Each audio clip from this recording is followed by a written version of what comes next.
Hello everybody and welcome to Virtual World's Real Stories. The Pokémon franchise has been around for over 20 years now, starting in Japan in 1996, which means it's nearly as old as I am.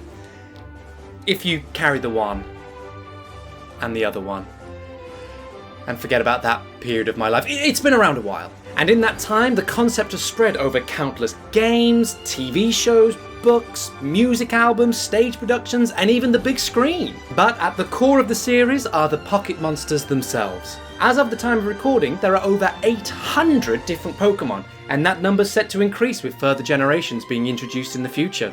And even though there are more popular ones, and more forgettable ones, each individual Pokemon has a rich bank of detail and thought that's gone into its very design. And that's what we're going to look at. So join me as we create our very own Pokédex page filled with the real-life inspirations behind each Pokémon. So, without further ado, where better to start than at the beginning. Listed as number 1 in the National Pokédex, Bulbasaur first appeared in the Red, Green, Blue series and is one of the starter Pokemon of the Kanto region. But what does Bulbasaur look like? Well, in order to show you, I'm going to create this model, designed by the wonderful team over at Paper Pokes. And while I crack on with this, let's take a look at where Bulbasaur got its name. The name Bulbasaur can be broken into two parts, bulb and saur. Bulb comes from the Middle English bulbe, from the Latin bulbus, and the ancient Greek word bulbos. The dictionary defines bulb as a usually subterranean and often globular bud having fleshy leaves emergent at the top and a stem reduced to a flat disc, rooting from the underside, as in the onion and lily. Saur derives from the ancient Greek word sauros, which translates to lizard or reptile, and is used in the common names of extinct reptilian creatures such as dinosaurs. Bulbus, Sauros, Bulbasaur. As I attempt to explain its Japanese name, I can only apologise for any butchered pronunciation. Its Japanese name, Fushikadane, literally translates in English to "isn't it strange," and is also a pun on Fushikadane, meaning mysterious bulb. We classify Bulbasaur as the seed Pokemon, in reference to the seed that's growing out of its back, waiting to bloom.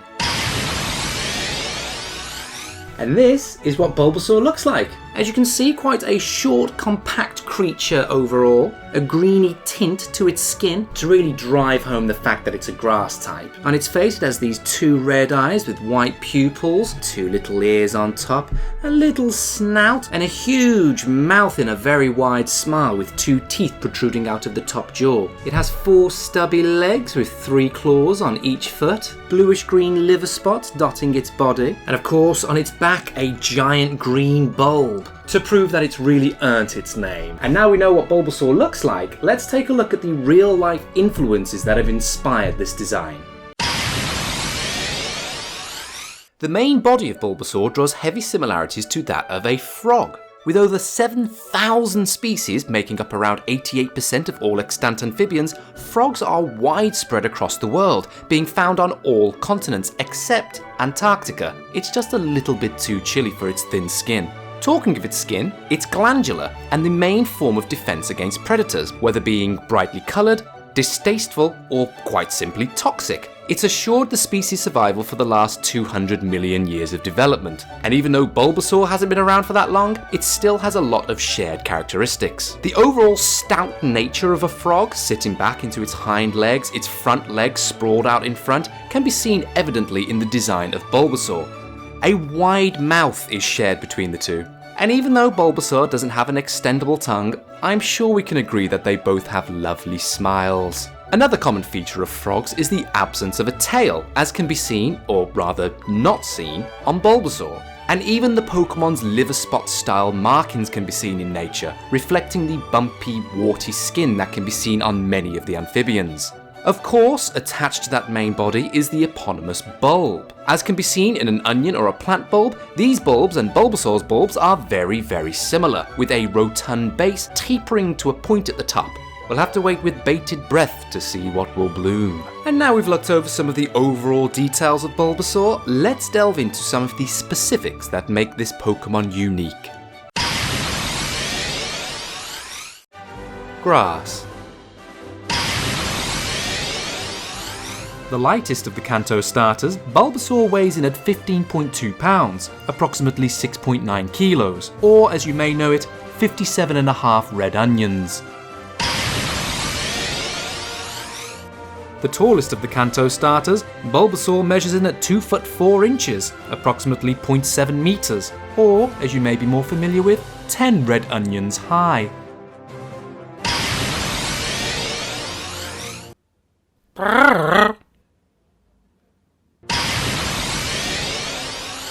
Such a small Pokemon leaves such a small print. Its round heel leaves a light impression, and its 3 claws imprint the ground in front of it. On the subject of footprints, to really understand a Pokemon is to know how it lives its life. And so, I'm going to walk a mile in Bulbasaur's shoes, in a segment I call Do As the Pokemon Do. Just a quick public service announcement. I came up with the idea of this channel and these videos over a year ago. And back then I tried to record some stuff, but it wasn't really working. Since then, I've changed, the world's changed, and my concept and vision for this channel and these videos has also changed. But there was some footage from those early recordings that was just a bit of a shame to throw away. So for the following segment, and for the next 2 videos, I'll be reusing footage that I shot last year. As you'll see, the mood and the tone is slightly different, but after these 3, everything will be original content from here on out. Please enjoy. Bulbasaur. Now, as memory serves, it carries a seed around on its back. So in order to experience what it's like to be Bulbasaur, I have tried to do the same thing. I've planted a seed in a pot and rigged up a sort of backpack out of string, and I'm going to live an entire week carrying around a seed on my back to do as the Pokemon does and see what it's really like to live a week as Bulbasaur. So, let's go.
Interesting week being Bulbasaur, carrying this seed around on my back. I've been getting plenty of dirty looks, plenty of questions, but overall it's been a worthwhile experience.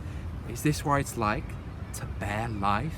You know, it gets you there when you think about it, gets you there. But now I know what it's like to be Bulbasaur, and it's been very interesting, so thanks. Ooh, there's certainly a lot going on here. Let's simplify things. Number 1 in the National Pokédex, Bulbasaur.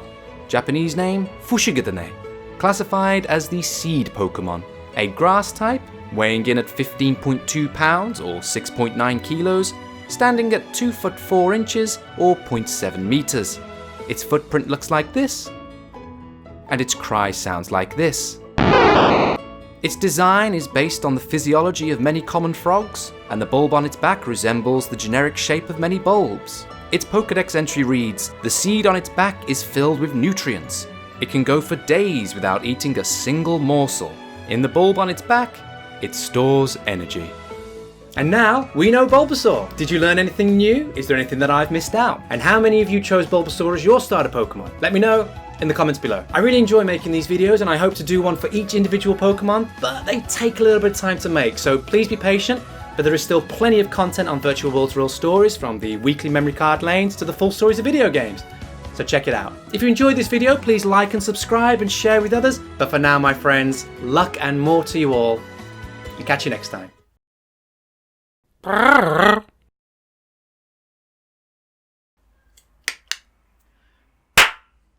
Oh, God, that was loud.